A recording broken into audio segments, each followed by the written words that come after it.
बंगाल के RG Kar medical college अस्पताल में एक ट्रेनी डॉक्टर के साथ बलात्कार और हत्या के मामले के 1 महीने के भीतर राज्य सरकार नया विधेयक लेकर आ गई है। विधानसभा में सर्वसम्मति से अपराजिता महिला और बाल विधेयक 2024 पारित भी कर दिया गया है। इस विधेयक में महिलाओं के खिलाफ होने वाले अपराधों को लेकर भारतीय न्याय संहिता 2023, भारतीय नागरिक सुरक्षा संहिता 2023 और बच्चों को यौन अपराधों से बचाने के लिए पॉक्सो कानून 2012 में संशोधन किए गए हैं। राज्य सरकार का कहना है कि प्रस्तावित कानून एक ऐतिहासिक कानून है जिससे सर्वाइवर को जल्द न्याय मिलेगा।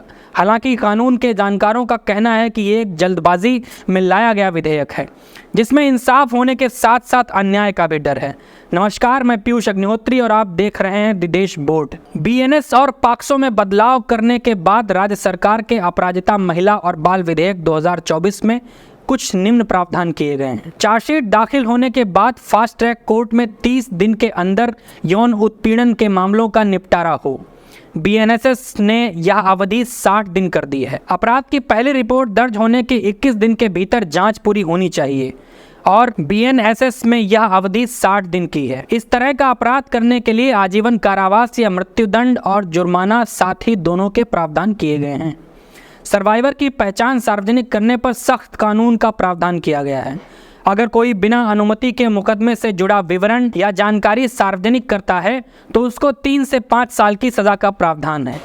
इससे पहले बलात्कार करने पर 10 साल की सज़ा, गैंगरेप मामले में 20 साल की सज़ा का प्रावधान था, लेकिन अब इसे बढ़ाकर आजीवन कारावास की सज़ा कर दिया गया है। नाबालिग के साथ बलात्कार मामले में पहले न्यूनतम 10 साल की सज़ा थी, लेकिन इसे बढ़ाकर आजीवन कारावास कर दिया गया है।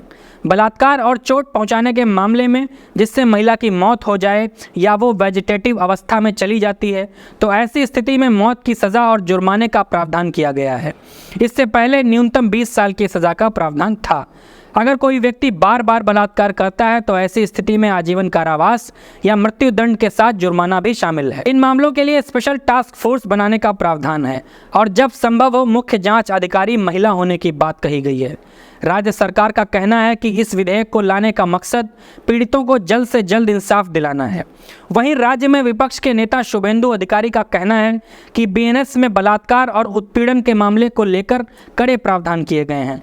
वहीं बलात्कार के बाद मौत होने के मामले में मौत की सज़ा का भी प्रावधान है। राज्य सरकार इस विधेयक को जल्दबाजी में लेकर आई है और अपनी असफलता को छिपाने की कोशिश कर रही है। सीपीआई के सांसद और आरजीकर मामले में मृतका के वकील विकास रंजन का कहना है कि सरकार के पास विधेयक लाने का अधिकार है, लेकिन इसके कोई मायने नहीं है। उन्होंने सवाल उठाते हुए कहा, कोई भी एजेंसी तय समय में जांच पूरी करके उसका ट्रायल शुरू करे और उसे पूरा भी करे, ये संभव नहीं है। संविधान के अनुसार आपराधिक कानून केंद्र और राज्य दोनों के अंतर्गत आता है और कई राज्य इसमें अपने मुताबिक संशोधन करते रहते हैं। फिलहाल पश्चिम बंगाल की विधानसभा ने इस कानून को पारित कर लिया है। अब ये विधेयक राज्यपाल के पास से होते हुए राष्ट्रपति तक पहुंचा है।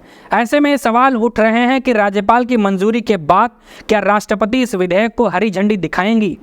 2019 में आंध्र प्रदेश और 2020 में महाराष्ट्र ने भी ऐसे कानून पारित किए थे जिसमें बलात्कार के मामलों में सज़ा को बढ़ाया गया था और ये दोनों कानून अभी भी राष्ट्रपति के पास लंबित हैं। अगर पश्चिम बंगाल के इस कानून को राष्ट्रपति से अनुमति मिल जाती है तो राज्य में हो रहे बलात्कार के मामलों पर यह संशोधित कानून लागू हो जाएगा।